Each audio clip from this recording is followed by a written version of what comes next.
Hello बच्चों, start करने जा रहे हैं इलेक्ट्रिक पोटेंशियल का लेक्चर नंबर 7। और इस लेक्चर में ये सेकंड लास्ट लेक्चर है इलेक्ट्रिक पोटेंशियल का। इसके बाद एक लास्ट लेक्चर और मैं अपलोड करूंगा। इस लेक्चर में हम टॉपिक पढ़ेंगे विद्युत स्थितिज ऊर्जा। टॉपिक का नाम है विद्युत स्थितिज ऊर्जा, यानी कि इलेक्ट्रिक पोटेंशियल एनर्जी। तो देखो ये दो शब्दों से बना है, एक है विद्युत और दूसरी है स्थितिज ऊर्जा।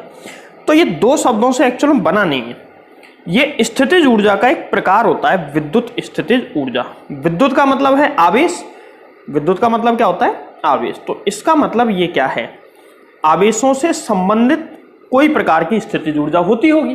विद्युत स्थितिज ऊर्जा इसका मतलब आवेशों से रिलेटेड कोई स्थितिज ऊर्जा होती होगी। अभी हमको पता नहीं है, बट अब जब हम पढ़ेंगे तो क्यों होती है, क्या होती है, कैसे होती है और वो ही क्यों होती है, इन सारी चीजों के मैं जवाब दूंगा। अच्छा, तो टॉपिक को अगर हम चाहें तो डायरेक्ट स्टार्ट कर सकते हैं, जैसा कि तुम्हारे बुक्स में लिखा होता है, कॉपीज में लिखा होता है। और ज्यादातर टीचर ऐसे पढ़ाते हैं विद्युत स्थितिज ऊर्जा और ये इसकी परिभाषा ऐसे निकाल लेंगे, खत्म। ऐसा नहीं। ये जो टॉपिक है स्थितिज ऊर्जा, जहां पे भी स्थितिज ऊर्जा शब्द आ जाए ना, वहां पे तुम्हारे दिमाग की घंटी बजनी चाहिए और तुम्हारे दिमाग में एक ही बात आनी चाहिए कि स्थितिज ऊर्जा कार्य होता है। स्थितिज ऊर्जा क्या होती है, कार्य। कैसा कार्य, किसी भी संरक्षी बल के विरुद्ध किया गया कार्य। तो सबसे पहले मैं विद्युत स्थितिज ऊर्जा को समझाने से पहले स्थितिज ऊर्जा तुमको समझा देता हूं, उसके बाद में विद्युत स्थितिज ऊर्जा समझाऊंगा। देखो, तो सबसे पहले स्थितिज ऊर्जा हम समझ लेते हैं थोड़ी सी। पोटेंशियल एनर्जी, स्थितिज ऊर्जा, पोटेंशियल एनर्जी, ठीक है।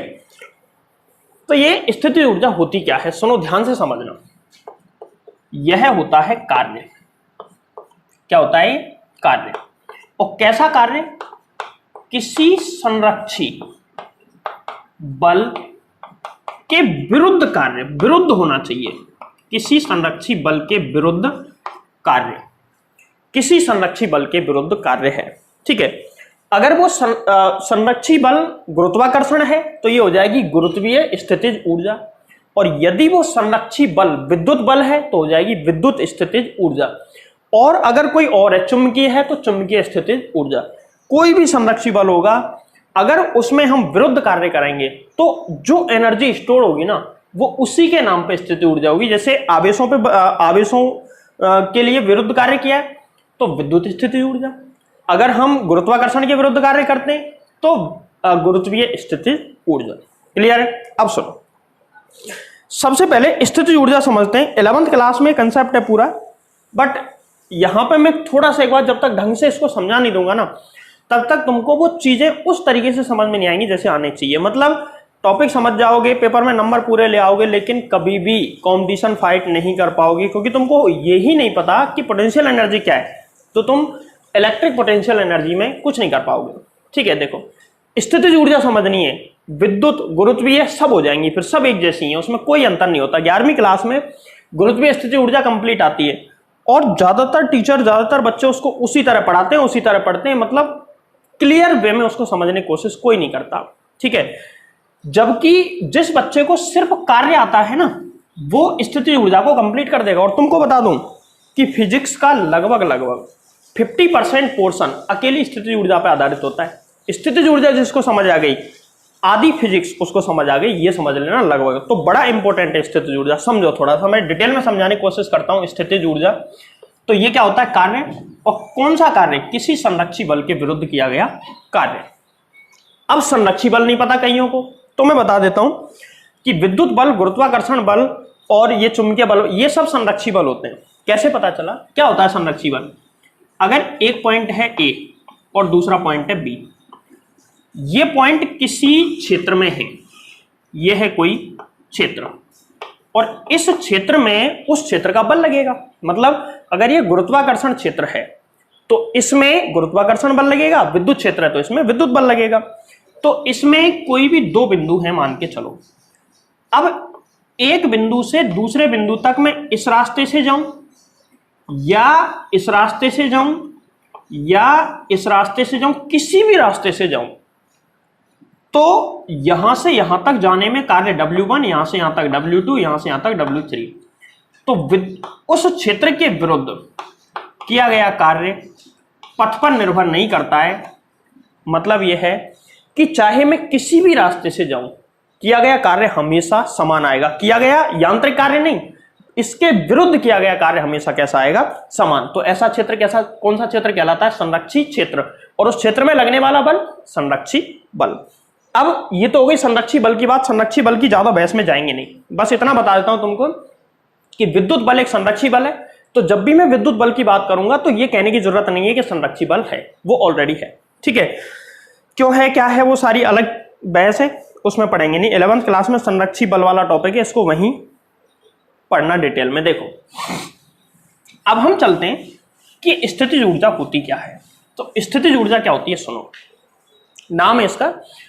ऐसा कार्य जो किसी संरक्षित क्षेत्र के विरुद्ध स्थितिज ऊर्जा कहलाता है, और ये किसी वस्तु में स्टोर हो जाती है। देखो गुरुत्वाकर्षण क्षेत्र है, ये गुरुत्वाकर्षण का क्षेत्र है मान के चलो। अगर मैं किसी भी वस्तु को यहां से छोड़ता हूं तो नीचे की तरफ गिरती है, नीचे की तरफ गिरती है। ठीक है, अब देखो यहां मैं एक वस्तु को लेता हूं, यहां पे मैंने एक वस्तु ले ली, ये वस्तु मैंने ले ली, इस पे मैं कार्य करता हूं और इसको कार्य करके यहां ले जाता हूं। तो मैंने क्या किया? कार्य किया। जब मैंने कार्य किया है तो इस वस्तु को जब यहां से यहां तक ले जाने में मैंने कार्य किया है, तो इसमें स्थितिज ऊर्जा, इसके अंदर स्थितिज ऊर्जा कलेक्ट हो जानी चाहिए, संग्रहित हो जानी चाहिए। जब मैंने इस पे कार्य किया है, किसी भी संरक्षित क्षेत्र में कार्य करते हैं तो उस पे स्थितिज ऊर्जा स्टोर हो जाती है। अब स्थितिज ऊर्जा इस पे स्टोर हो जानी चाहिए। कैसे पता चलेगा कि स्थितिज ऊर्जा स्टोर हुई है या नहीं? तो ऐसे पता चलेगा उसका, जब मैं यहां से यहां गया तो मैंने इस पे कार्य किया, स्थितिज ऊर्जा में बदल गया। जैसे ही मैं इसको यहां से यहां ले जाके छोड़ूंगा, जैसे ही मैं इसको यहां से यहां ले जाके छोड़ूंगा तो वापस यहीं आ जाना चाहिए। वापस अगर यहां पे आ गया तो इसका मतलब है कि इसमें ऊर्जा थी, वो ऊर्जा इसको वापस लेके आई है। यहां से यहां तक ले जाने में इसमें स्थितिज ऊर्जा स्टोर हो गई, स्टोर हो गई, और वो स्थितिज ऊर्जा वापस गतिज ऊर्जा में बदली और वहीं के वहीं आके हम रुक जाएंगे। ठीक है, अगर ऐसा हो रहा है तो एक्चुअल में स्थितिज ऊर्जा स्टोर हुई है, और अगर ऐसा नहीं हो रहा है तो स्थितिज ऊर्जा स्टोर नहीं हुई। अब तुम सोच के देखो, गुरुत्वाकर्षण बल हमेशा ऊर्ध्वाधर लगता है ऐसे। अगर मैं किसी वस्तु को यहां से यहां तक लेके जाऊंगा, जैसे चौक है, इस चौक को मैं यहां से पकड़ के यहां तक ले गया, अब मैं जैसे इसको छोड़ूंगा तो क्या वापस यहां आएगी? तो इसका जवाब है नहीं आएगी, नहीं आ रही है। जबकि डेफिनेशन के अकॉर्डिंग आनी चाहिए। डेफिनेशन क्या कह रही है कि कार्य करोगे तो वो कार्य स्थितिज ऊर्जा के रूप में संचित होगा और वो वस्तु रिस्टोर हो जाएगी। कहने का मतलब ये है भाई, अगर हम सिर्फ कार्य पढ़ते हैं तो ये बिल्कुल गलत चीज है। कार्य नहीं, कार्य तो यांत्रिक कार्य भी हो सकता है। कैसा कार्य? संरक्षी बल के विरुद्ध कार्य। अच्छा, इस पर गुरुत्वाकर्षण कहां लगता है? नीचे की तरफ। गुरुत्वाकर्षण बल Fg कहां लगता है? नीचे की तरफ। तो मुझे कार्य करना पड़ेगा ऊपर की तरफ। अगर मैं ऐसे कार्य कर रहा हूं ना तो कार्य जीरो है। क्यों? क्योंकि ये तो बल की दिशा, ये विस्थापन की दिशा, बीच में 90 डिग्री कोण, और बल और विस्थापन के बीच में 90 डिग्री कोण हो तो कार्य जीरो होता है, ध्यान रखना। इसलिए जीरो एनर्जी स्टोर होगी और इसको यहां से यहां ले जाने पर ये वापस रिस्टोर नहीं होगी। अगर मैं इसको यहां से उठाता हूं, बिल्कुल यहां से नीचे से, और ऊपर की तरफ इसको लेके जाता हूं, यहां लेके मैं इसको आ गया, अब क्या मैं गुरुत्वाकर्षण के विरुद्ध गया? तो इसका जवाब है हाँ। मतलब इस चौक को मैंने यहां से उठाया और मैं इसको उठा के ऊपर ले गया। अब जैसे ही मैं चौक को छोड़ूंगा, क्या ये चौक नीचे की तरफ जहां से आई है वहां जाएगी? तो इसका जवाब है हाँ। इसका मतलब अब की बार इसमें स्थितिज ऊर्जा स्टोर हुई है। क्यों हुई है? देखो, गुरुत्वाकर्षण कहां लग रहा है? नीचे।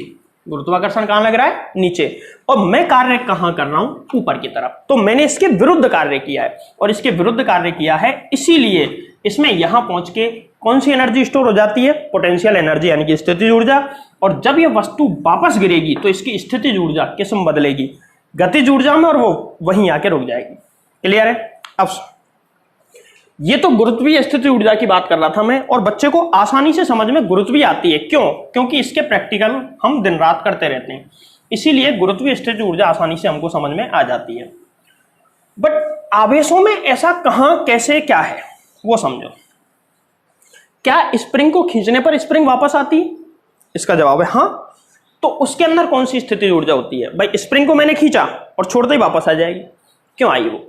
क्योंकि उसके अंदर भी स्थितिज ऊर्जा होती है और वो होती है प्रत्यास्थ स्थितिज ऊर्जा। ये भी 11th में हमने पढ़ी है, ठीक है, इलास्टिसिटी वाले चैप्टर में। अब हम आते हैं कि आवेशों के लिए स्थितिज ऊर्जा का क्या मतलब है। आवेशों में स्थितिज ऊर्जा कहां पे स्टोर हो सकती है? सुनो इसका जवाब। यहां पे मैं एक प्लस क्यू चार्ज लेता हूं, ये प्लस क्यू चार्ज है, ठीक। इसके पास में चलो छोटा कर लेता हूं, इसको पॉइंट चार्ज लेते हैं छोटा सा। एक पॉइंट चार्ज है ये प्लस क्यू, क्लियर। अब एक दूसरा आवेश मान के चलो यहां पे रखा हुआ है और ये चार्ज भी है, ये Q1 और ये चार्ज है Q2। प्लस हो या माइनस उससे मतलब नहीं, अभी बाद में देखेंगे उस चीज को।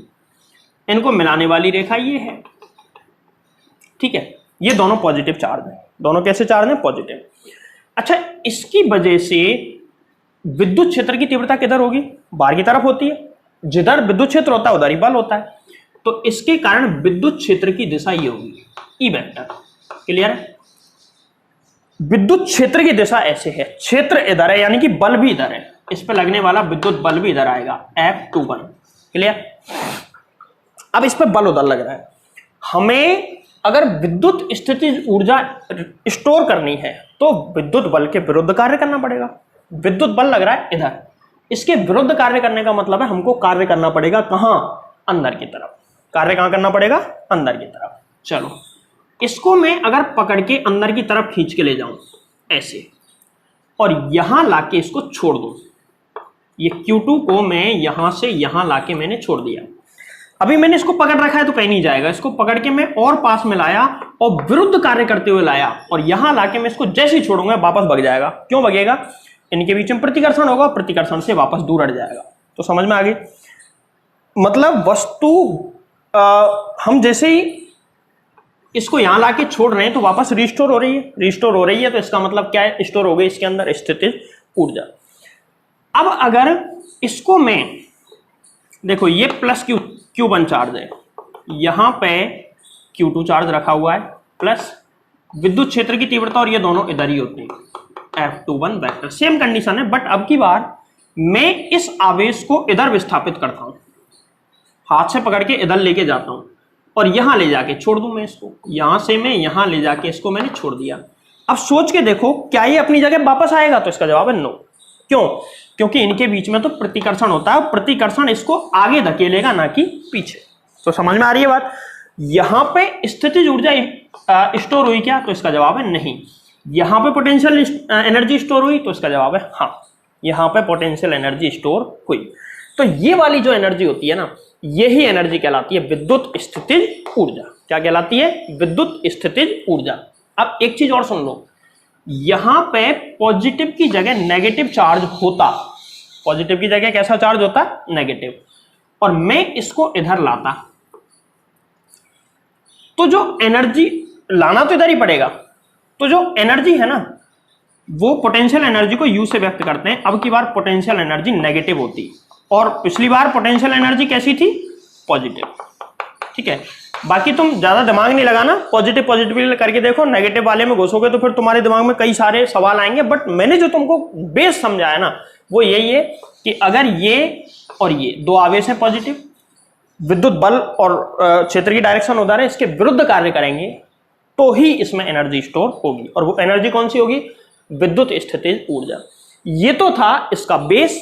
अब इसके आधार पर ही हम इसकी परिभाषा लिखेंगे, और परिभाषा लिखने के बाद इस टॉपिक को हम आगे पढ़ते हैं। देखो, तो बेसिक डेफिनेशन वगैरह हमने पढ़ ली है। अब हम स्टार्ट करते हैं कि एक्चुअल में 12th क्लास में ऐसा है क्या जिसको कि हमें पढ़ना है। तो देखो, विद्युत स्थितिज ऊर्जा में क्या पढ़ेंगे हम? पहले इसकी डेफिनेशन पढ़ो, जो हमने अभी ये सब पढ़ा कि बेसिक क्या होता है, स्थितिज ऊर्जा का मतलब क्या होता है, उसके आधार पर हमको इसकी डेफिनेशन देनी है। डेफिनेशन मैंने लिख रखी है, इसको पढ़ो एक बार। डेफिनेशन ये है, किसी आवेश को या आवेशों के निकाय को, सिस्टम ऑफ चार्जेस, मतलब कई सारे आवेश हो सकते हैं उसमें, किसी आवेश को या आवेशों के निकाय को विस्थापित करने में विद्युत क्षेत्र के विरुद्ध किया गया कार्य विद्युत स्थितिज ऊर्जा कहलाती है। किस आवेश की? जिस आवेश पर विद्युत क्षेत्र के विरुद्ध क्या किया गया? कार्य। क्योंकि विद्युत स्थितिज ऊर्जा में विद्युत की बात करेंगे यानी कि आवेशों की बात करेंगे, बाकी गुरुत्वाकर्षण वगैरह की नहीं करेंगे। अब ये तो इसकी डेफिनेशन। अब इसमें फॉर्मूले निकालने हमको कि इसका फॉर्मूला क्या होता है, इसके अलावा कुछ रिलेशन भी हम पढ़ेंगे। सबसे पहले देखो एक सिंपल मेथड से बताता हूं जिससे कि तुमको इजीली समझ में आए। एक आवेश की स्थितिज ऊर्जा, सिंगल चार्ज की स्थितिज ऊर्जा, potential energy of single charge, एक आवेश की स्थितिज ऊर्जा। देखो पहली चीज मैं तुमको ये बता दूं कि अनंत पे जाकर अगर मान के चलो ये कोई विद्युत क्षेत्र है, इससे हम अनंत पे चले गए, अनंत पे जाके विद्युत क्षेत्र की तीव्रता भी 0 हो जाती है, विभव भी 0 हो जाता है, तो अनंत पर स्थितिज ऊर्जा भी क्या होगी? 0 से। अब अनंत पे स्थितिज ऊर्जा 0 होती है, जैसे विभव डिफाइन होता है कि हम अनंत से और किसी बिंदु P तक लाते हैं अनंत से, तो कैसे लिखते हैं? यहां से किसी आवेश को उठा के यहां तक लाते हैं तो कैसे लिखते हैं? Vp माइनस बी अनंत बराबर W/Q0। ठीक है, ऐसे लिखते हैं। ऐसे क्यों लिखते हैं? क्योंकि इसकी वैल्यू 0 हो जाती है तो वो जो विभवांतर है विभव में कन्वर्ट हो जाता है। सेम ऐसा ही होगा। हम अब की बार एक आवेश है तो उसको अनंत पर रखेंगे, वहां से उठा के लाएंगे, अनंत की स्थितिज ऊर्जा U अनंत बराबर सेम टू सेम 0। ठीक है, तो वही UP माइनस U अनंत बराबर W। कुछ इस तरीके सॉल्व करेंगे। क्या है इसका मेथड वो हम पता लगाते हैं। देखो तो एक आवेश है, जिस आवेश को मैं किसी बिंदु, ये मैंने कोई एरिया बना दिया है, अभी तुमको समझ नहीं आएगा, ये मैंने निकाय को डिनोट करने के लिए एरिया बनाया, बट एक आवेश है तो उसके लिए निकाय की कोई विशेष जरूरत नहीं होती है। बट अभी ये समझो डब्बा है खाली, यहां पर कोई P पॉइंट है, इस P पॉइंट से अनंत पर कोई आवेश है, जैसे एक आवेश है तो Q1 मान लेते हैं, Q1 आवेश यहां पर है और इस आवेश को मैं यहां से P बिंदु तक लाता हूं और मुझे लाने में W एक्सटर्नल यानी कि बाह्य कार्य करना पड़ेगा। अब बाह्य कार्य करना पड़ेगा, बाह्य कार्य होना चाहिए विद्युत क्षेत्र के विरुद्ध कार्य होना चाहिए। तो ध्यान रखें, विद्युत क्षेत्र के विरुद्ध कार्य होना चाहिए। यहां पे जो डब्बा बनाया है इसमें कोई आवेश है क्या? नहीं। जब इसमें पहले से कोई आवेश है ही नहीं तो विद्युत क्षेत्र के विरुद्ध कार्य करना पड़ेगा क्या? तो इसका जवाब है नहीं करना पड़ेगा। क्यों? क्योंकि सोचो अगर यहां पहले से एक आवेश होता Q1, अब हम Q2 को इधर लाते, ये Q2 चार्ज है, यहाँ पे Q1 है Q2 है, तो इन दोनों के बीच में प्रतिकर्षण की वजह से इस पर बल इधर लगता, हम इस पर इधर बल लगाते तो इस बल का या इस विद्युत क्षेत्र का विरोध करते हुए हम इसकी तरफ बढ़ते। यहाँ पे विरोध करने के लिए कोई है ही नहीं, केवल एक पॉइंट है P। अब सुनो, जैसे विभव निकालते हैं वैसे ही सेम टू सेम स्थितिज ऊर्जा निकालनी है। Formula UP final point minus initial point, अंतिम बिंदु माइनस प्रारंभिक बिंदु बराबर। अब देखो स्थितिज ऊर्जा होती क्या है, या स्थितिज ऊर्जा में परिवर्तन को भी हम कह सकते हैं। स्थितिज ऊर्जा में परिवर्तन, स्थितिज ऊर्जा में परिवर्तन होता है किया गया बाह्य कार्य। ये तो परिभाषा है कि किसी आवेश को विस्थापित करने में विद्युत क्षेत्र के विरुद्ध किया गया कार्य स्थितिज ऊर्जा कहलाती है। अब स्थितिज ऊर्जा को परिभाषित करने और एक आवेश की वजह से एक बिंदु की स्थितिज ऊर्जा, एक बिंदु की स्थितिज ऊर्जा के लिए हमको ये अनंत से उठा के यहां लाना पड़ा। अच्छा, अनंत से नहीं लाते तो अगर मान के चलो ये ऑलरेडी एक आवेश है यहाँ पर Q1, एक आवेश है यहाँ पे Q2, सही है। अब मैं इसको अंदर लेके जाता और इस निकाय की स्थितिज ऊर्जा पूछता, तो उस स्थिति में यहाँ पे अगर ये पॉइंट A है ये B है तो क्या लिखते? UA माइनस UB, ध्यान रखना, बराबर W एक्सटर्नल, ऐसे लिखते हैं इसको। अब ऐसे लिखा है क्योंकि अनंत से लाए, अनंत से लाने में क्या फायदा हुआ? फायदा ये हुआ कि अनंत की स्थिति ऊर्जा 0 होती है तो एक ही बिंदु की बची, इसकी क्या हो गई? 0। तो समझ गए होंगे इस बात को, क्योंकि ये विभव में मैं समझा चुका हूं। अच्छा, यहां पे बचा UP माइनस 0 बराबर W एक्सटर्नल 0। अरे W एक्सटर्नल कितना होता है? 0। तो UP एक पॉइंट P है, P नहीं मानो तो कोई बिंदु के लिए U बराबर 0। तो ध्यान रखें इस चीज को, एक आवेश की स्थिति ऊर्जा 0 होती है, उसको विद्युत क्षेत्र में एक आवेश को विस्थापित करने में किसी भी प्रकार का विरुद्ध कार्य नहीं होता है। अब आते हैं दो आवेशों की बात, ये सबसे इंपॉर्टेंट है, इसी से सब कुछ हो जाएगा। देखो, दो आवेशों या दो आवेशों के निकाय की, दो आवेशों के निकाय की स्थितिज ऊर्जा, दो आवेशों के निकाय की स्थितिज ऊर्जा हम निकालते हैं। तो दोनों आवेशों को पहले अनंत पर रख दो, पहले एक को लाओ फिर दूसरे को लाओ, अगर विरोध कार्य होता तो ठीक है, नहीं तो जीरो लिख देंगे। तो देखो यहां पे क्षेत्र बना देता हूं मैं, एक एरिया है, अनंत यहां पर है, मान के चलो यहां पर अनंत है, ये अनंत, यहां पर दो चार्ज है अनंत, ये Q1 चार्ज, दूसरा चार्ज है Q2, दो चार्ज अनंत पर रखते हैं, दो चार्ज हो गए, दो आवेश हो गए। अब पहले मैं Q1 को उठा के लाता हूं और इस बिंदु पे लाके रख दिया, Q1 को उठा के लाया और यहां रख दिया, मुझे कार्य करना पड़ा W एक्सटर्नल 1, ये मैंने मान लिया। अब मैं Q2 को उठा के लाता हूं और इसको इस जगह पे रख देता हूं। इन दोनों के बीच की डिस्टेंस मान के चलो स्मॉल r है, इन दोनों के बीच की डिस्टेंस कितनी है, स्मॉल r। मैं इसको यहां से उठा के लाया किसको, Q2 को, और मुझे कार्य करना पड़ा W एक्सटर्नल 2, सही है। इतना कार्य मुझे इस आवेश को लाने में विद्युत क्षेत्र के विरुद्ध करना पड़ा, इतना कार्य यहां पर। तो यहां पे देखो जब हम निकालते हैं तो U अनंत माइनस, देखो सबसे पहले तो मुझे बताओ यहां पे W एक्सटर्नल 1 की वैल्यू 0 होगी, बोलो हाँ या जीरो होगी, बिल्कुल होगी। क्यों जीरो होगी, क्योंकि इसको लाने में, जब हम इसको लाए तो उससे पहले यहां पे कोई आवेश नहीं था, जब कोई आवेश ही नहीं था तो विरोध हुआ क्या, नहीं हुआ, और विरोध नहीं हुआ तो विरुद्ध किया गया कार्य जीरो, जैसे कि इसमें था पहले आवेश को लाने में।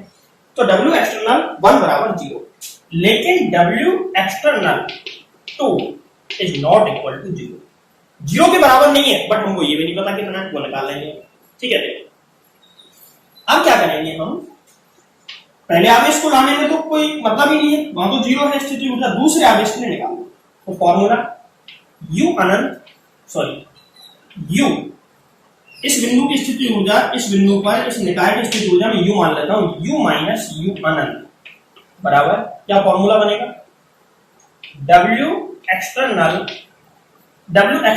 इस वाले वर्ग को मैं मान लेता हूं W एक्सटर्नल, ठीक है, 1 2 को छोड़ो क्योंकि 1 तो 0 बराबर W एक्सटर्नल, यानी कि U बराबर W एक्सटर्नल, ये फॉर्मूला हमारे सामने आएगा, ठीक है।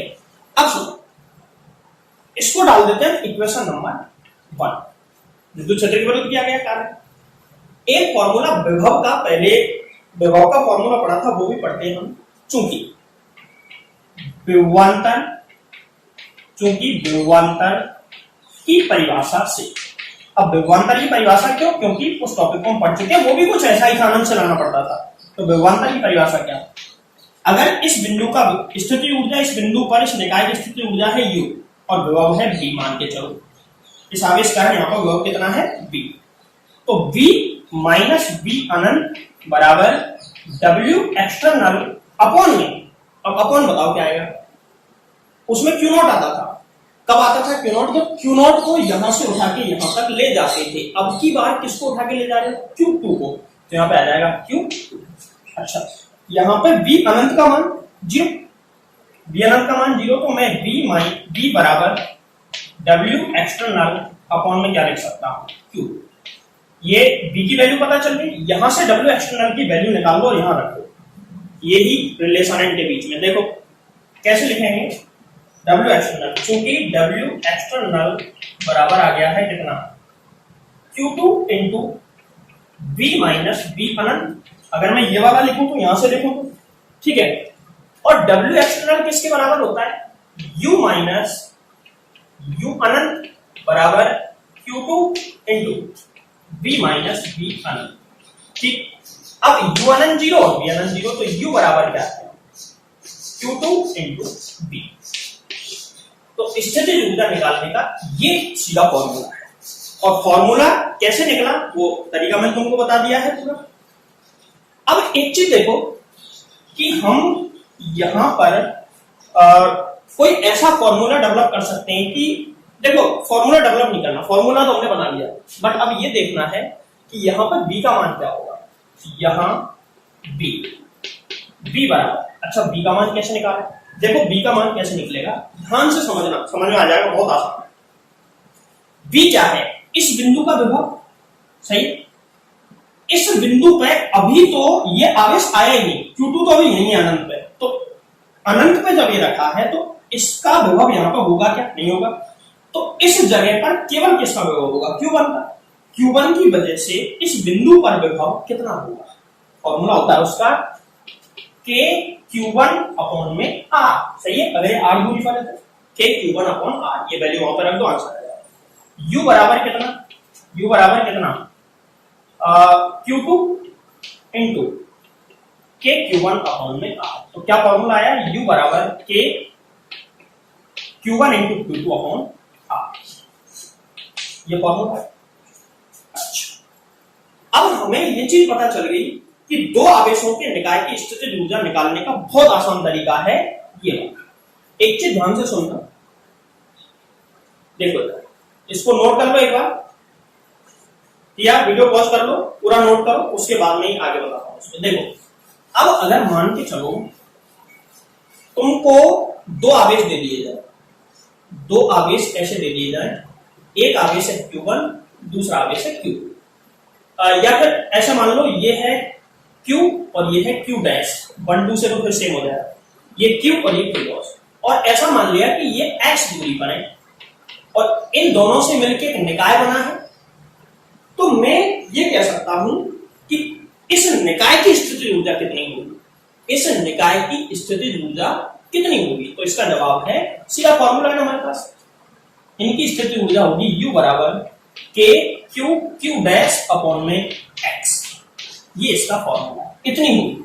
अच्छा ये कैसे निकला, ये ऐसे निकला कि ये खाली क्षेत्र है, ये अनंत है, पहले किसको लेके गए, Q को, फिर किसको लेके आए, Q डैश को, इसको ले जाने में अच्छा कुल कार्य माना कि W1 प्लस W2, इसके लिए W1 और इसके लिए W2, ठीक है।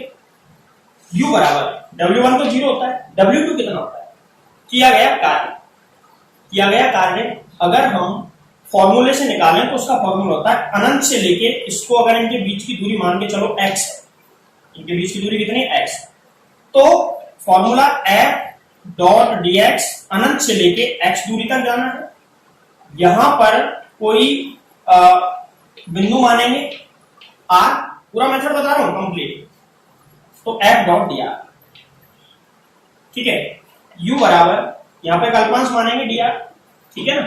विद्युत बल 0 प्लस अनंत से x, विद्युत बल कितना, K Q Q dash upon में R स्क्वायर डॉट dr, सही है। अब इसको कैलकुलेट कर लो, U बराबर आ जाएगा K Q Q dash upon में x आ जाएगा, करके देख लेना वाली। ये चीज हम पहले भी निकाल चुके, विभव निकाला था, उसमें यहां पर विद्युत क्षेत्र की F डॉट dr लिखा था, F की जगह हमने लिख दिया था Q नॉट E, F की जगह क्या लिख दिया था, Q नॉट बाहर आ गया था, और E की वैल्यू कितनी, KQ अपॉन R स्क्वायर, ये लिख दी थी, और इसको सॉल्व करने पे यही सेम आंसर आया था। तो ऐसे भी हम निकाल सकते हैं। तो इसको एक बार यहां तक नोट करें, फिर हम पढ़ते हैं इसके न्यूमेरिकल। अच्छा मुझे बताओ, दो से ज्यादा आवेश हो तो कैसे सॉल्व करेंगे। अभी हमने एक चार्ज का निकाय है तो उसकी स्थिति ऊर्जा 0, दो आवेश का है तो उसकी स्थिति ऊर्जा होगी कितनी, K Q1 Q2 अपॉन में स्मॉल r, इतनी होगी। 3 चार्ज हो तो, 4 हो तो, 5 हो तो कैसे निकलेगी। तो इसको निकालना सिखाने के बजाय मैं सीधा इसके न्यूमेरिकल कराता हूं। न्यूमेरिकल मैं दोनों मेथड बता दूंगा, एक तो मेथड इसका और दूसरा शॉर्टकट, कैसे डायरेक्ट हम निकाल सकते हैं, ठीक है। तो न्यूमेरिकल स्टार्ट करते हैं। देखो क्वेश्चन नंबर 1, और क्वेश्चन नंबर 1 तुमको देख गया होगा कि समबाहु त्रिभुज जिसके शीर्षों पर Q1 Q2 और Q3 आवेश है। अब कोई तुमसे पूछ ले आवेशों के निकाय की स्थितिज ऊर्जा क्या करो, विद्युत स्थितिज ऊर्जा कितनी होगी, तो निकालेंगे। देखो 2 वाला तो हमको पता है तरीका, 2 से ज्यादा वाले के लिए पहले बताऊंगा बेसिक तरीका, फिर सीधा मेथड इसी के लिए भी निकालो। देखो इसका बेसिक मेथड क्या होता है, बेसिक मेथड ये होता है कि जैसे एक में खाली क्षेत्र ले लिया, ये खाली क्षेत्र है, इस क्षेत्र में मुझे ये वाला निकाय एस्टैब्लिश करना है। तो तीनों आवेशों को मैं कहां रख देता हूं, अनंत पर, अनंत पर रख दिया। एक आवेश है Q1, दूसरा आवेश है Q2 और तीसरा आवेश है Q3, अनंत पर रख दिया। अब मैं क्या कर रहा हूं, सबसे पहले Q1 को उठा के यहां रखना है, Q1 को उठाता हूं यहां से, Q1 को उठा के इस जगह पर लाके मैं रख देता हूं।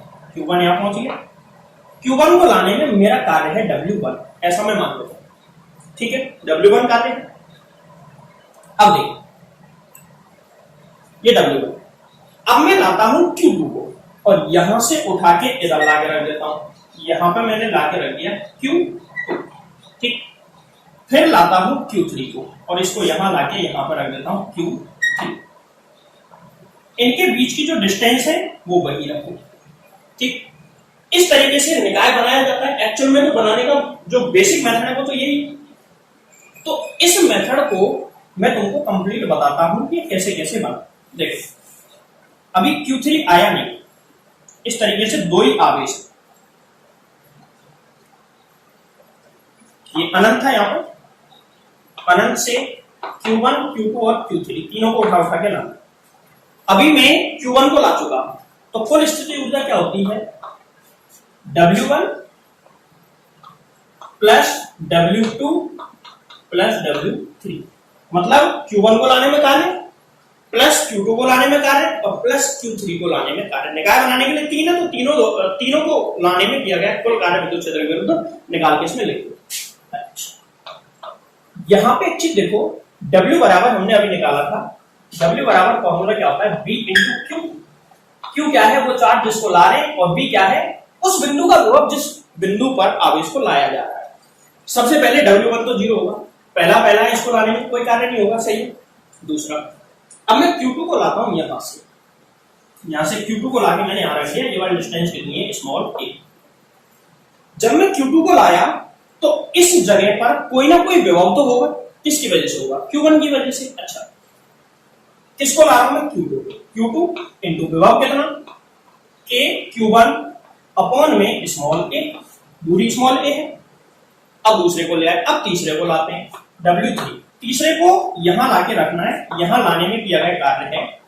अब इससे ये वाला स्मॉल a दूरी पर है, ऐसा सवाल में दिया गया, इससे भी कितनी दूरी पर है, स्मॉल a, ठीक। अब देखो कार्य निकालने का सीधा फॉर्मूला है, किसको ला रहे हैं, Q3 को। अब ब्रैकेट में लेंगे उस बिंदु का विभव जिस बिंदु पर लाया जा रहा है, तो इस बिंदु पर दो विभव होंगे, एक तो इसकी वजह से और एक इसकी वजह से, दोनों वजह से होगा। तो पहले Q1 की वजह से यहां पर विभव कितना,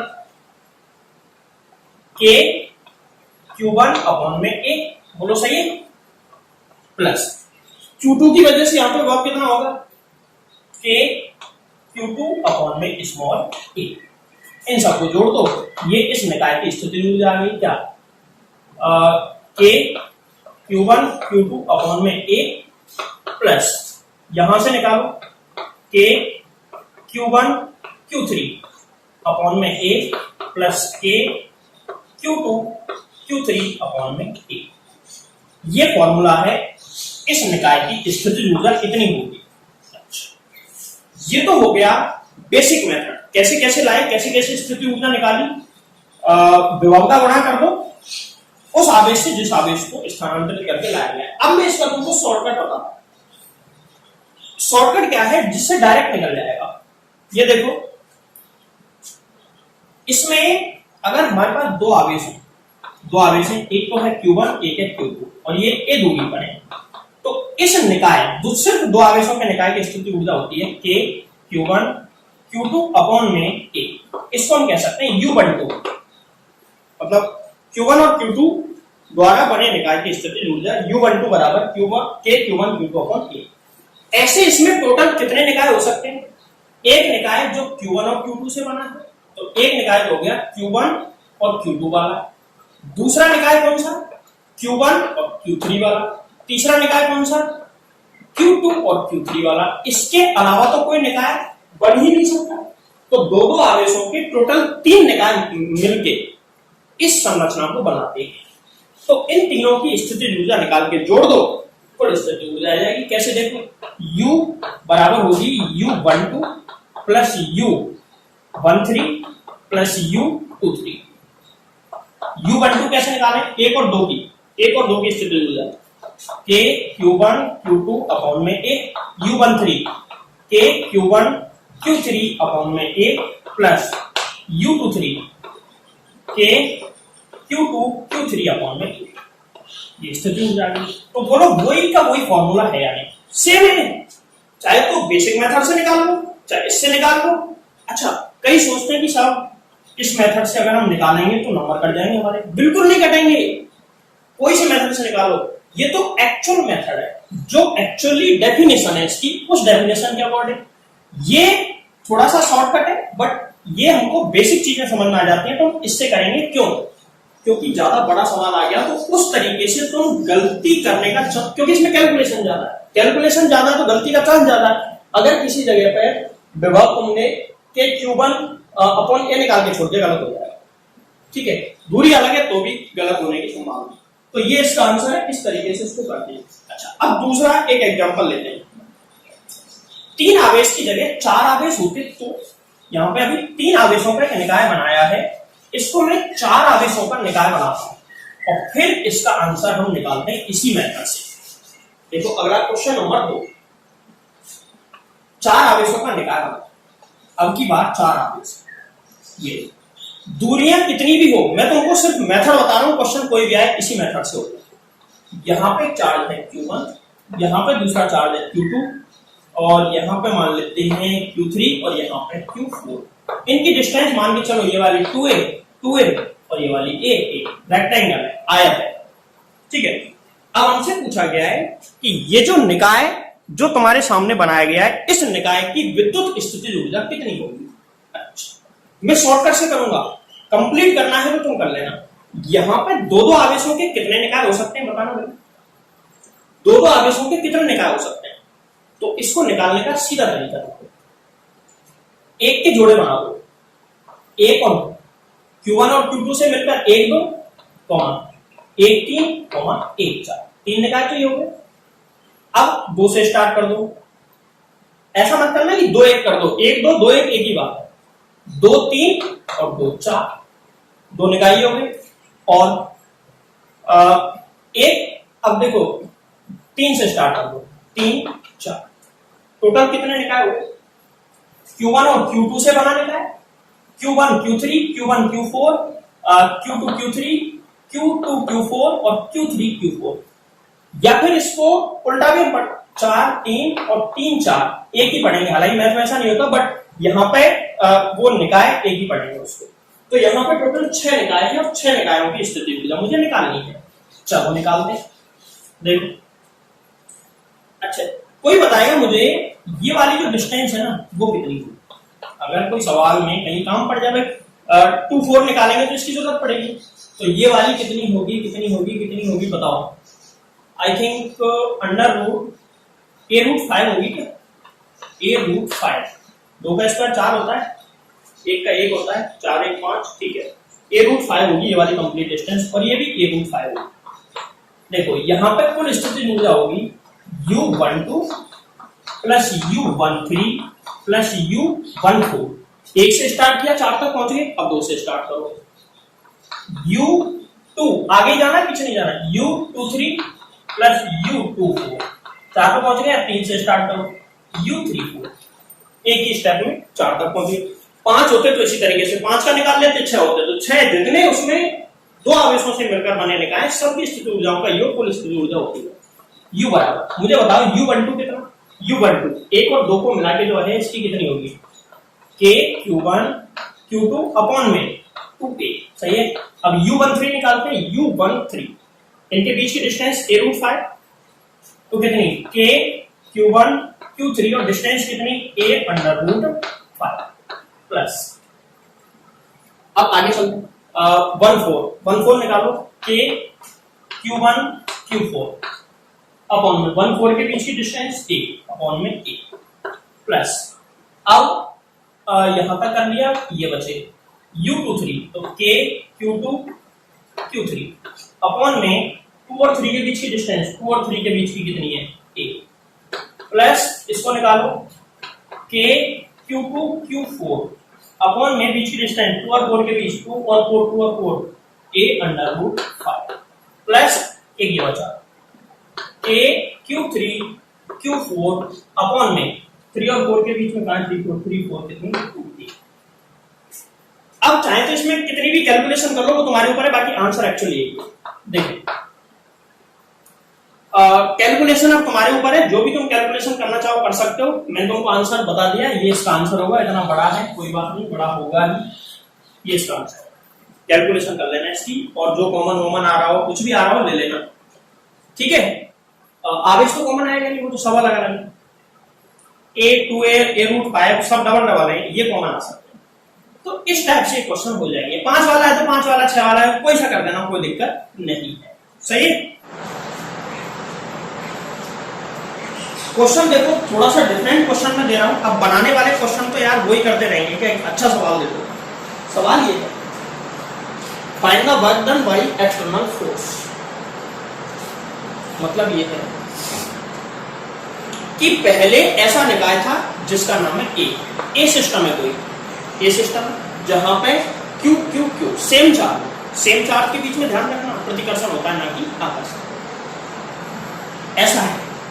अब इसको पकड़ के ऐसे पिचका दिया, इनके बीच की दूरी जो 2a थी ना उसको a कर दिया।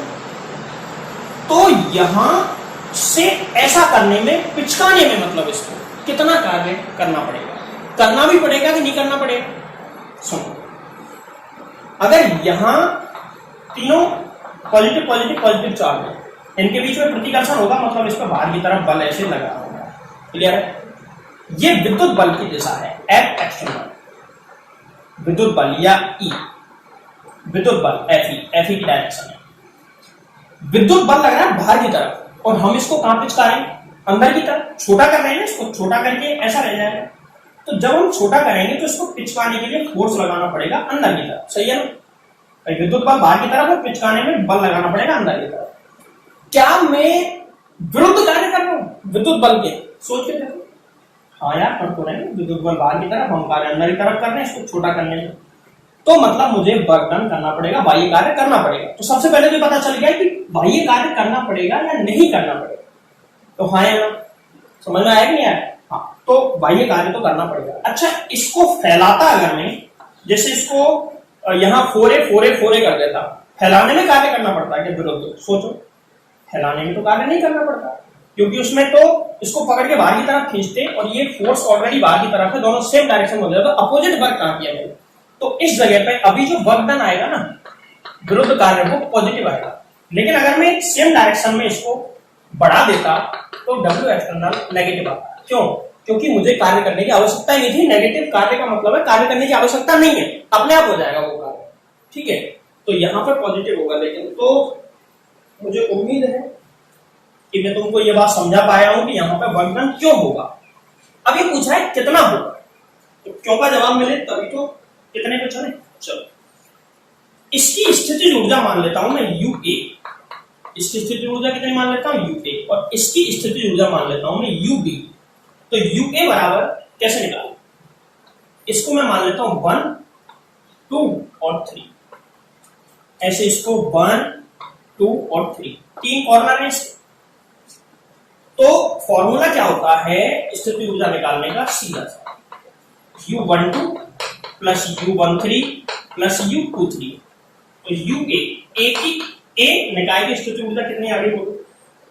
U12 K, Q1 Q2 तो लिख नहीं सकते क्योंकि दोनों सेम है, तो KQ² अपॉन में 2A प्लस सेम ही आएगा KQ² अपॉन में 2A प्लस KQ² अपॉन में 2A। सही है। कुल मिला के UA बराबर क्या आ गया? 3KQ² अपॉन में 2A। सही है। अब निकालते हैं UB। UB बराबर कितना? UB बराबर कितना? 3KQ² अपॉन में K। डायरेक्ट आंसर लिख दिया, समझ में आ गया होगा। सेम उसी मेथड से, बस यहाँ पे A की जगह क्या हो गया? 2K। ठीक है। अब मैं तुमसे पूछूं एक छोटा सा सवाल, इन दोनों में से ज्यादा कम कौन कौन से? UA ज्यादा है, UB ज्यादा है, ये इसका आधा, क्योंकि बटे में 2 आ रहा है। तो यहां से एक चीज पता चली कि बाद में इसकी स्थितिज ऊर्जा बढ़ गई और किया गया कार्य ही तो स्थितिज ऊर्जा बदलता है। तो इसका मतलब यहाँ पर इसको बनाने से ज्यादा कार्य इस पर करना पड़ा, तो इसकी स्थिति ऊर्जा ज्यादा है। अच्छा, चूंकि हमने एक सूत्र पढ़ा था, हमको W एक्सटर्नल निकालना है, और W एक्सटर्नल निकालने के लिए फॉर्मूला होता है अंतिम स्थितिज ऊर्जा माइनस प्रारंभिक स्थितिज ऊर्जा, मतलब UF फाइनल माइनस इनिशियल। अच्छा, UF फाइनल कौन सा है? फाइनल तो ये वाला है, अंत में तो यही बना ना, UP माइनस UP। घटा के सॉल्व कर दो तो W एक्सटर्नल बराबर कितना आ गया, UB कितना 3KQ square by A plus ये कितना माइनस 3KQ स्क्वायर अपॉन में 2A। घटाओ W एक्सटर्नल कितना आएगा, ये आएगा पूरे में से आधा गया तो आधा ही तो बचा, 3KQ स्क्वायर, ये माइनस है 3KQ स्क्वायर अपॉन में 2A, ये इसका आंसर है। तो समझ गए होंगे कैसे किया, क्या किया, क्यों किया। तो दादो इसको एक बार। अगला देखो छोटा सा सवाल एकदम, सवाल ये है कि -1 माइक्रोकूलम आवेश को अनंत से x बराबर 2 तक ले जाने में विद्युत क्षेत्र के विरुद्ध किया गया कार्य ज्ञात करो। मतलब ये है कि यहाँ पे -1 माइक्रोकूलम आवेश है, इसको अनंत से मैं लेके जा रहा हूँ x बराबर 2, यहाँ पर मुझे लेकर जाना है। ठीक है, यहाँ पे मुझे लेके जाना है, ये ले जाने में कितना कार्य करना पड़ेगा, ले जाने में कितना कार्य करना पड़ेगा, ये सवाल में पूछा गया। इसके दो मेथड है इसको सॉल्व करने के। ले जाने में किया गया कार्य ही क्या होती है, स्थितिज ऊर्जा। तो स्थितिज ऊर्जा निकालो कैसे, इस जगह पर भाई U बराबर कैसे निकालते हैं, स्थितिज ऊर्जा क्या होती है, कार्य W बराबर क्या फॉर्मूला होता है उसका, V इंटू Q। ये Q कौन सा जिसको ले जा रहे हैं, V क्या है, उस बिंदु का विभव, क्या है, उस बिंदु का विभव। तो सबसे पहले x बराबर 2 पर विभव निकालो, टोटल विभव कितना है, और उसमें इसका गुणा कर दो, किया गया कार्य आ जाएगा। तो ये मैं तुमको अभी सॉल्व करा देता हूं। देखो चूंकि W एक्सटर्नल बराबर होता है V इंटू Q, यहाँ पे इसको देखो कुल विभव निकाल लो इस बिंदु का, कुल विभव। तो W एक्सटर्नल बराबर कुल विभव किसकी वजह से होगा, इसकी वजह से और इस दोनों की वजह से होगा, इस चार्ज और इस चार्ज की वजह से। तो पहले B की वैल्यू, इसकी वजह से यहाँ पे विभव कितना होगा, K Q की जगह -4 माइक्रोकूलम, KQ अपॉन में R का मान दूरी कितनी है इस बिंदु की और इस बिंदु की, x बराबर 0 से x बराबर 2 तक 2 होती है, प्लस इसकी वजह से यहाँ पे विभव कितना होगा, K 1 माइक्रोकूलम अपॉन में इनके बीच की दूरी A का ध्यान रखना, इस बिंदु और इस बिंदु के बीच की दूरी कितनी है A इंटू Q मतलब -1 माइक्रोकूलम। हो गया सवाल, हो गया। W एक्सटर्नल बराबर, यहां पे सबसे पहले एक काम करो, क्या करोगे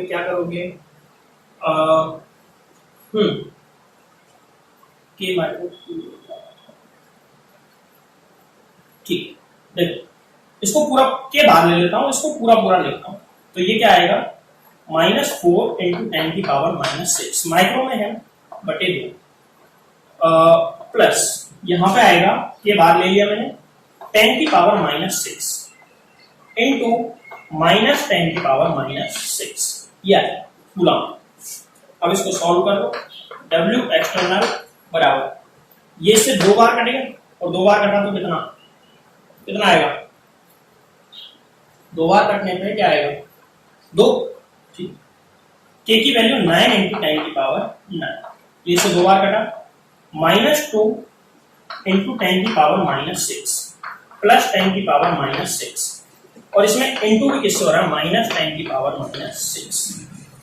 W एक्सटर्नल बराबर, देखो 10 की घात 9 का अंदर गुणा कर दो, या फिर कोई और तरीका देखो, भाई ये कितना है -2, ये कितना है +1, तो -1 बचा, तो सीधा ही सॉल्व कर लो ना, 10 की पावर 9 इंटू यहां किससे गुणा होगा, -10 की पावर -6 और -10 की पावर -6, ये माइनस है, गुणा होकर प्लस हो जाएगा, तो W एक्सटर्नल बराबर आ गया 9 इंटू 10 की पावर 9 इंटू 10 की पावर -6 और 10 की पावर -6 का गुणा होगा तो क्या आएगा, 10 की पावर -12।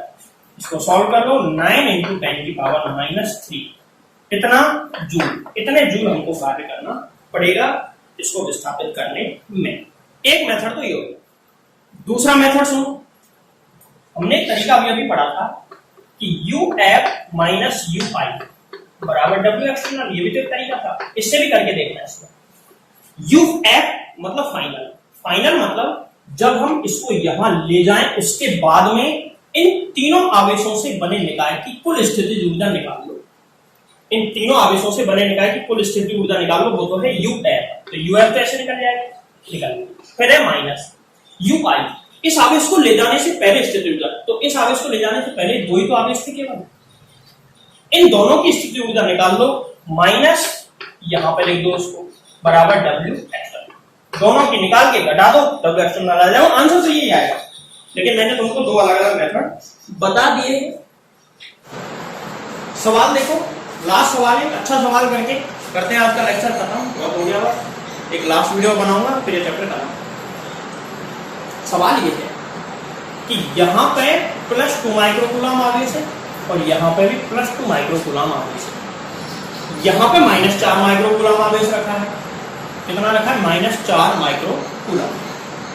अब देखो ये -4 माइक्रोकूलम, ये प्लस और ये प्लस, तो ये दोनों के दोनों इसको आकर्षित करेंगे, ये इसको इधर खींचने की कोशिश करेगा और ये इसको इधर खींचने की कोशिश करेगा, लेकिन दोनों आवेश बराबर रहेंगे। बराबर है तो बराबर फोर्स लगाएंगे, परिणामी बल इस दिशा में लगेगा। तो ये जो आवेश है ना, ये वाला, ये नीचे की ओर गति करेगा सीधा, और नीचे की ओर गति करते हुए इसके मध्य बिंदु से गुजरेगा। जब ये गति करता हुआ यहां आएगा, यहां पर आकर रुक जाएगा, ध्यान रखना, इससे नीचे नहीं जाएगा। क्यों नहीं जाएगा? क्योंकि फिर इसको पकड़े खींचेंगे ऊपर की तरफ। तो जब ये गति करता हुआ यहां नीचे की तरफ आएगा तो पी पे भी आएगा कभी ना कभी। जब ये पी पे आएगा तो कितने वेग से आएगा, ये सवाल है, बहुत अच्छा सवाल है। देखो यांत्रिक ऊर्जा का कंसेप्ट यहां पे लगेगा। यांत्रिक ऊर्जा संरक्षण ये कहता है, ऐसे लिख देना, यांत्रिक ऊर्जा संरक्षण से, यांत्रिक ऊर्जा संरक्षण से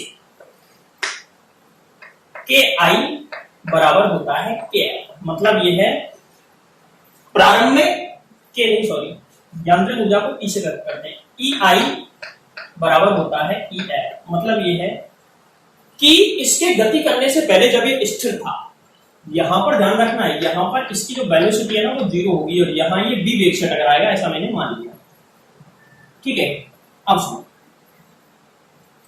यहां पे EI और ये वाला कितना EF, तो गति करने से पहले इसकी कुल यांत्रिक ऊर्जा बराबर होगी, जब ये यहां फाइनली पहुंच जाएगा उस समय इसकी कुल यांत्रिक ऊर्जा। अब इस सवाल में एक चीज और दी गई है, ध्यान रखना, Q3 का जो मास है ना वो 1 ग्राम, Q3 का जो मास है वो कितना है? 1 ग्राम। कुल यांत्रिक ऊर्जा दो पदों में निकाली जाती है, एक गतिज ऊर्जा और एक स्थितिज ऊर्जा। तो गतिज ऊर्जा KI प्लस स्थितिज ऊर्जा UI बराबर होगा KF प्लस UF। ठीक है, इस कंसेप्ट का यूज करो। तो अब देखो हम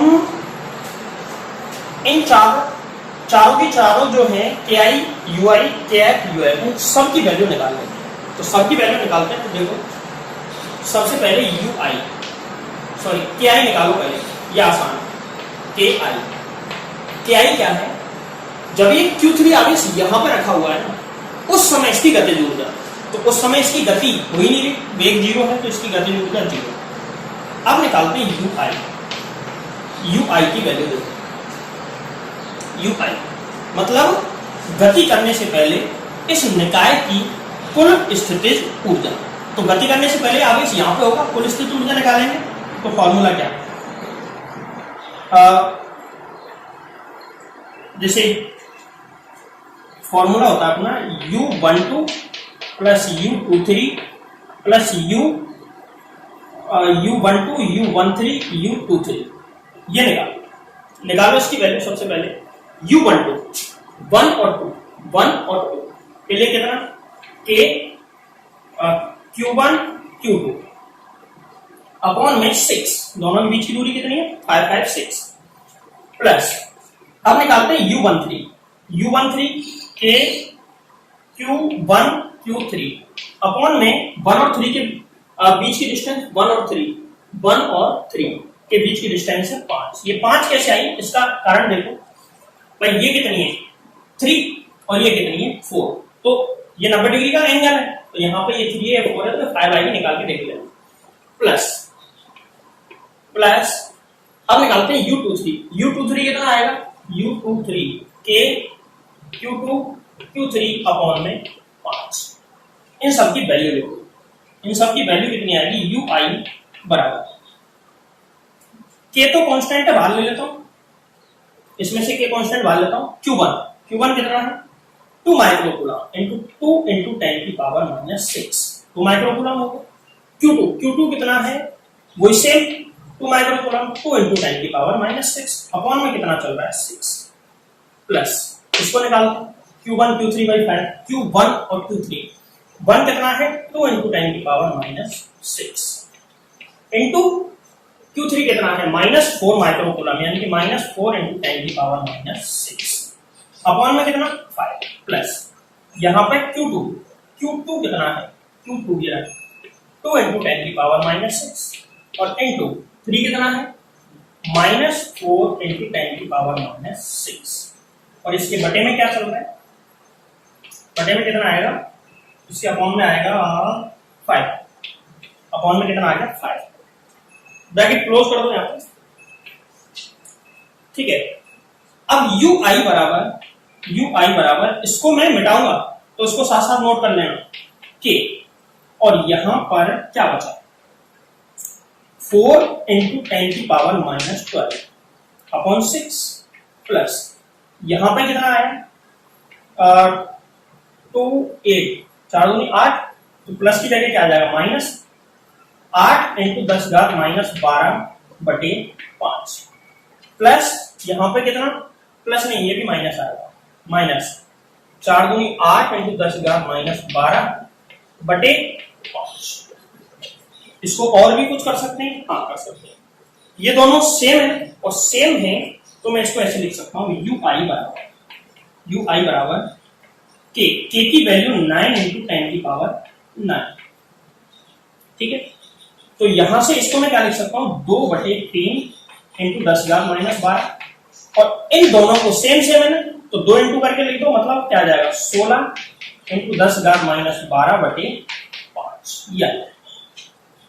अब चाहे तो इसमें K का इंटू करो या मत करो, वो तुम्हारी इच्छा है, बाद में कर लेना, करना तो पड़ेगा, ठीक है। मैं इसको अभी बाहर रख लेता हूं और इसकी वैल्यू, इसको एक बार बता दो, इसकी वैल्यू UI की जगह में लिख देता हूं, तो UI की वैल्यू कितनी आ गई, UI आ गया K इंटू 2/3 -16/5 और इंटू 10 घात -12, ये मैंने कॉमन लिख दिया है, ठीक। ये तो आ गई UI की वैल्यू। अब मैं निकालूंगा, अब हम निकालेंगे इसकी वैल्यू KF फाइनली ये नीचे की ओर चलता हुआ इस जगह पे V वेग से टकराएगा, तो कितना होगा 12mv²। इसका मास कितना है 1 ग्राम, इसका द्रव्यमान 1 ग्राम, अगर पहले मैंने नहीं बताया तो बता देता हूं, KF बराबर है। अब निकालते हैं UF, इसको देखो वही कैलकुलेशन होगी बड़ी, और डायरेक्ट ऐसा कुछ निकाल के लिख देंगे। UF कितना है, जब ये यहां पर आ जाएगा, फाइनल का मतलब है जब ये यहां पे आ जाएगा तो स्थितिज ऊर्जा कितनी होगी, तो अब की बार कुछ ऐसा हो जाएगा, ये तो है Q1, बीच में आ जाएगा Q3 और यहां पे है Q2, ये वाली डिस्टेंस 3, ये वाली 3। अब मुझे इस निकाय की स्थिति ऊर्जा निकालनी है, तो इसकी स्थिति ऊर्जा वही U12 प्लस U13, डायरेक्ट तो वो मेथड तुम जानते हो, मैं डायरेक्ट कर दूंगा कि Q1 Q2 अपॉन में Q1 Q2 के बीच की डिस्टेंस 3 और 3 6, plus K Q1 Q3 upon में Q1 और Q3 के बीच में distance 3, plus K Q2 Q3 upon में 2 और 3 के बीच में 3, यानी अब इसकी वैल्यू निकालो, इसको सॉल्व करो थोड़ा सा, इसकी वैल्यू पता चल जाएगी, निकालो वैल्यू कितनी आएगी। UF बराबर देखो K कांस्टेंट है, बात ले लेता हूं, इसमें से k/3 भी बाहर आ सकता है। चलो के ले लीजिए, Q1 Q2 Q1 Q2 Q1 का 2। अगर तुमको पिछला वाला समझ आ गया हो तो मैं इसको थोड़ा शॉर्टकट में कर देता हूँ। Q1 Q1 और Q2, तो इसको मैं लिख देता हूँ 4/6 यानी प्लस 1 और 3 1 और 3 Q1 Q3 1 और 3 तो 4 दूनी 8, ये माइनस आएगा -8/3 और प्लस 2 और 3, इसमें ही माइनस आएगा 2 और 3 वही 8/3 इंटू 10⁻12। तो इस तरीके से कुछ आया है। यूएफ की वैल्यू कैसे निकालिए देख लेना और उसी तरीके से निकाल लेना। देखो यहां पे इसको लिखेंगे, के तो बाहर चली जाए के, इसको क्या लिख सकते हैं 2/3 माइनस ये कितना आ जाएगा 16/3 और इंटू 10⁻12। चारों की वैल्यू हमने निकाल ली। अब हम क्या करेंगे, समीकरण 1 में रख देंगे फ्रॉम इक्वेशन 1।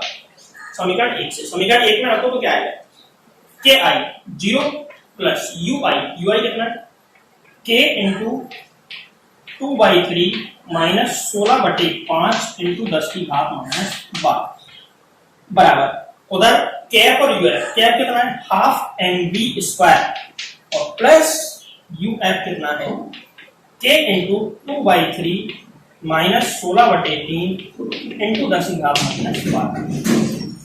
अच्छा m का मान भी लिख सकते हैं 1 ग्राम, तो 1/1000 मतलब 10⁻³ इसकी जगह हम लिख सकते हैं। चलो कैसे के कार्बन क्या नहीं घटेगा, यहाँ पर आ जाएगा हाफ mv² बराबर आ जाएगा के इंटू 2/3 माइनस 16/5 इंटू 10⁻12 और ये उधर पक्षांतर होकर गया है तो के इंटू 2/3 माइनस 16/3 इंटू 10⁻12। ठीक, इसको एक बार सॉल्व करो तो हाफ mv² बराबर दोनों में से के बाहर आ रहा है, के मैं बाहर ले लेता हूं। यहां पर क्या बचा 2/3 माइनस 16/5 और माइनस 2/3 और प्लस 16/3 इंटू में 10⁻12 दोनों चल भी रहा है। इससे ये कट जाएगा, ये कट गए तो क्या आया, इनको कटने के बाद यहां आया एक तो बचा 16/3 प्लस का और 16/5 माइनस का, तो मैं यहां सॉल्व कर देता हूं इसको। देखिए हाफ mv² बराबर के तो बाहर है रहने दो, के ब्रैकेट में क्या बचा 16/3 माइनस 16/5 इंटू 10⁻12 हाफ mv² बराबर के और यहाँ पे कितना बचा एलसीएम ले लो, एलसीएम कितना 15 से क्या आएगा 16 बन जाए 80 माइनस 16 दिया 48 इंटू 10⁻12। ठीक है, अब हाफ mv² बराबर यहाँ पे 80 में से 48 हुए तो कितने बचे 32 के बटे 15 इंटू 10⁻12 और सॉल्व करें हाफ mv² बराबर 32 इंटू 9 इंटू 10⁻9 अपॉन में 15 इंटू 10⁻12। अब थोड़ा सा इधर से उतार लो, मैं इसको मिटा के इधर सॉल्व कर देता हूं। इधर वाला पोर्शन थोड़ा मिटाना पड़ेगा। देखो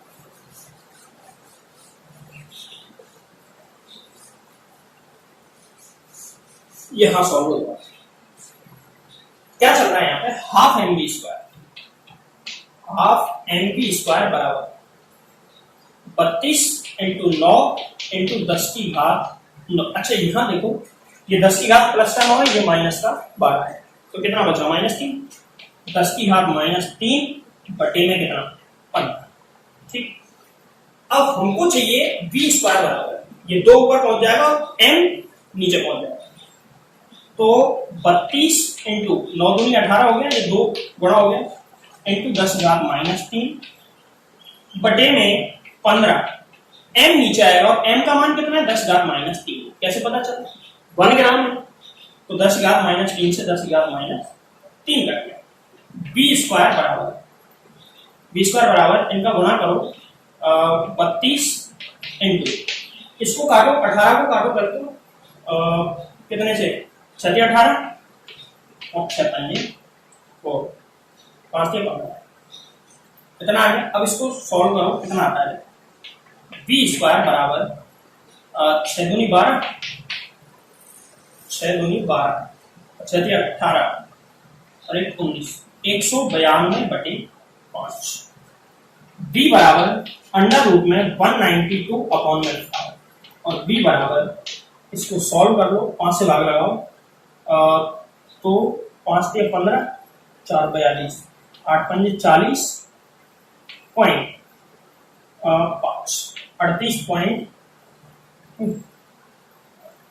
38.4 अंडर रूट के अंदर इतना मीटर प्रति सेकंड, इतने वेग से वो आके टकराए। तो इसका आंसर आया 38.4 मीटर पर सेकंड। मतलब जब ये आवेश Q3 नीचे की तरफ आके इस जगह पर टकराएगा तो इसका वेग कितना मीटर पर सेकंड होगा, लगभग 6 पॉइंट कुछ आएगा, इसका 6.12 हो सकता है। इस तरह आज का लेक्चर यहीं पे करते ही खत्म। बहुत सारे हमने सवाल कर लिए, बट हर वीडियो में हमारे एक आध सवाल ऐसा जरूर होता है जो जनरली हर कोई नहीं पढ़ाता उसको। जैसे कि ये सवाल था जिसको हर कोई आसानी से नहीं पढ़ाता है। हर वीडियो में लगभग कुछ ना कुछ ऐसा आपको जरूर मिलेगा। तो मिलते हैं अगले लेक्चर में, और वो होगा लास्ट लेक्चर पोटेंशियल, उसके बाद वो खत्म हो जाएगा। एक चीज और मैं तुमको बता दूं कि कई बार वीडियो जब हम बना रहे होते हैं उस समय कैलकुलेशन में कोई छोटी मोटी गलती हो सकती है, तो बार बार उस चीज को लेके कमेंट वगैरह मत किया करो कि सर यहाँ गलती है वहां गलती है। अरे कोई गलती है तो उसको खुद सही कर लो, तरीका कभी गलत नहीं होगा। गलती कैलकुलेशन में हो सकती है, कैलकुलेशन की गलती को तुम भी सही कर सकते हो। ठीक है, तो जब भी इन सवालों को उतारें इनकी कैलकुलेशन खुद एक बार करके देखा करो।